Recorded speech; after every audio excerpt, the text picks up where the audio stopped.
আসসালামু আলাইকুম। সবাই কেমন আছেন? এই শীতের মধ্যে সবাই আমরা একসাথে হয়েছি শুধু আল্লাহ এবং তার রাসূল সাল্লাল্লাহু আলাইহি ওয়াসাল্লামের জন্য, দ্বীনের রেজায়ের জন্য আমরা সবাই এখানে একত্রিত হয়েছি। সবাইকে আসসালাম। পল্টন সেগুনবাগিচা ইমাম খতিব পরিষদ ঢাকা এর উদ্যোগে নবম বার্ষিক ওয়াজ মাহফিলের সম্মানিত সভাপতি মাওলানা আব্দুল কাইয়ুম সুবহানী দামাত বারাকাতুহুম, ওয়াজিনা হযরত মাওলানা নুরুল ইসলাম মলিফুরি দামাত বারাকাতুহুম, আর উপস্থিত আছেন ওলামা হযরত, খতিব, ইমাম, মুয়াজ্জিন, মুআজ্জিজ মুহতারাম, এলাকাবাসী, মুসল্লি। আমার নাম মোহাম্মদ নাসিরউদ্দিন পাটোয়ারি। আমি ঢাকা ৮ আসনের সংসদ সদস্য পদপ্রার্থী। পড়াশোনা করেছি ঢাকা বিশ্ববিদ্যালয়ে মার্কেটিং ডিপার্টমেন্টে। ঢাকা আলিয়া থেকেও কামিল পাশ করেছি।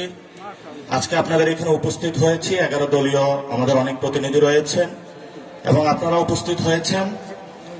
আমরা 2024-এ আমাদের প্রায় 2000 ভাইকে হারিয়ে ফেলেছি। কেউ কবরে আছেন, আবার অনেক ভাই আহত হয়েছেন, হসপিটালে আছেন, ফ্যামিলিগুলো এখনো কান্না করছে। আমাদের উপরে তাদের অনেক দায়িত্ব দিয়ে গিয়েছেন, যাতে আমরা বাংলাদেশে যারা শহীদ হয়েছেন বাংলাদেশ রক্ষার জন্য, আমরা তাদের জন্য দোয়া করি আল্লাহ যাতে তাদেরকে জান্নাত নসিব করেন এবং যারা আহত হয়েছেন আল্লাহ তাদেরকে সুস্থ করে দিন।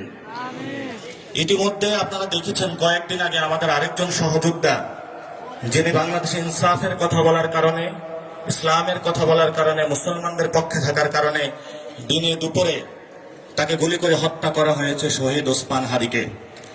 আমরা ভাইয়ের জন্য দোয়া করি যাতে ভাইকে আল্লাহ তাআলা জান্নাতের উচ্চ মাকামে নসিব করেন এবং সাথে সাথে উনি যে ইনসাফের কথা বলেছেন, মুসলমানদের কথা বলেছেন, আমরা সেই পক্ষে কথা বলতে পারি, ঢাকা ৮ আসনকে তার দেখানো পথে গড়তে পারি।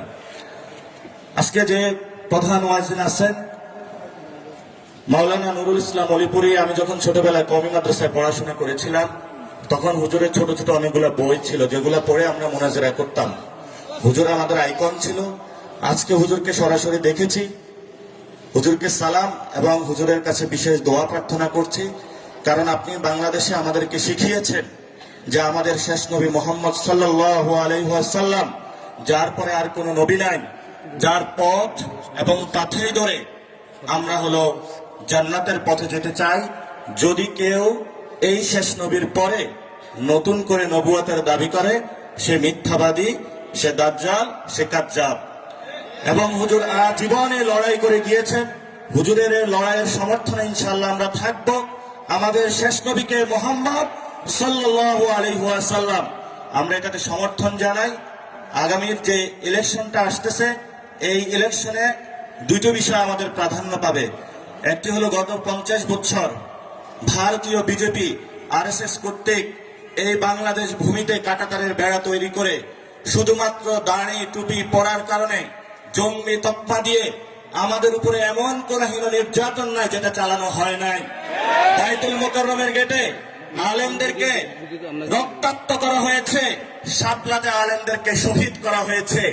আমরা বাংলাদেশে যতদিন সবাই জীবিত থাকবো ততদিন আমরা তাদের বিচার নিশ্চিত করব ইনশাআল্লাহ, ইনশাআল্লাহ। দ্বিতীয়ত একটি বিষয়, 47-এ আমাদের দেশ স্বাধীন হয়েছিল। আমরা চেয়েছিলাম একটি স্বাধীনতা, কিন্তু আমরা পাকিস্তানের সাথে ছিলাম। 71-এ আবার আমরা রক্ত দিলাম, 24-এ রক্ত দিলাম, কিন্তু এখনো তারা ভারতীয় সেই আরএসএস বিজেপি গোষ্ঠী তাদের মধ্যে তাদের পেটে নেওয়ার জন্য প্রতিনিয়ত পায়ে তারা চালিয়ে যাচ্ছে। আমরা কারো বিরোধী নই, কিন্তু বাংলাদেশের সার্বভৌমত্ব রক্ষা এবং মুসলিম ইসলাম রক্ষার জন্য আমাদের প্রাণশক্তির যতটুকু প্রয়োজন ইনশাআল্লাহ আমরা সর্বটুকু দিতে প্রস্তুত আছি। ইসলামের ক্ষেত্রে আমরা ইনশাআল্লাহ কোনো আপোষ করব না, নবী সাল্লাল্লাহু আলাইহি ওয়াসাল্লামের ক্ষেত্রে কোনো আপোষ করব না, সার্বভৌমত্বের ক্ষেত্রে আপোষ করব না। আমি ইনশাআল্লাহ আমার যে নির্বাচনী ক্যাম্পেইন, এটা হাদিবার যে দেখানো পথ, সে পথে যাচ্ছি, সকল মসজিদে যাচ্ছি। আজকে ইমাম সাহেব রয়েছেন, খতিব সাহেব রয়েছেন, মুয়াজ্জিন সাহেব রয়েছেন। প্রত্যেকটা নামাজ আমি মসজিদে জামাতের সাথে আদায় করে মসজিদের সামনে দাঁড়িয়ে থাকি সবার সাথে মুসাফা করার জন্য। অনেক ইমামের সাথে কথা হচ্ছে, প্রত্যেকজন আমাকে একটি কথা বলছেন, আমার সাথে শহীদ ওসমান হাদি মুসাফা করে গিয়েছেন, কিন্তু দুঃখের বিষয় আজ পর্যন্ত আমরা শহীদ ওসমান হাদির বিচারটুকু বুঝে পাইনি। বাংলাদেশে যারা ইসলামের পক্ষে কথা বলেছে, মুসলমানদের পক্ষে দাঁড়িয়েছে, সার্বভৌমত্বের পক্ষে দাঁড়িয়েছে, তাদের প্রতি দিল্লি হীন দৃষ্টি দিয়েছে। আমরা ইনশাআল্লাহ ভবিষ্যতে যতদিন বাংলাদেশে আলেম ওলামা জীবিত থাকবে, তরুণ শক্তিরা জীবিত থাকবে, ততদিন যদি আমরা ঐক্যবদ্ধভাবে থাকি, ইসলামের পক্ষে লড়াই করি, বাংলাদেশ বিশ্বে নতুন একটি দেশ হিসেবে আবির্ভূত হবে। সেই লড়াই, সেই সমর্থন সাথে থাকার জন্য সবাইকে অনুরোধ জানাচ্ছি। সবাইকে সালাম, আসসালামু আলাইকুম ওয়া রাহমাতুল্লাহ। এবং আমাদের জন্য দোয়া করবেন 11 দলীয় জোটের জন্য, বিশেষ করে মাওলানা আব্দুল কাইয়ুম সুবহানী, উনি এত বড় একটা উদ্যোগ নিয়েছেন, ওনার জন্য দোয়া করবেন। মাওলানা নুরুল ইসলাম অলিপুরি, উনি আজীবন লড়াই করে যাচ্ছেন, বই লিখেছেন, মুনাজিরা করেছেন, ওয়াজ করেছেন। যখন ওনাকে আমরা হারাবো তখন বুঝবো যে উনি কি ছিলেন দুনিয়াতে, একজন সাদাসিধে মানুষ। ওনার যে লুঙ্গি পরে এখনো, আব্দুল মালিক সাহেব এক বড় কোনো জুতা পরে না, 200-300 টাকার জুতা পরে। এই ধরনের আলেম সমাজ আমাদের সামনে নাজরানা রেখে যাচ্ছেন। আমরা ওনাদের পথে চলবো, সত্যের পথে থাকবো।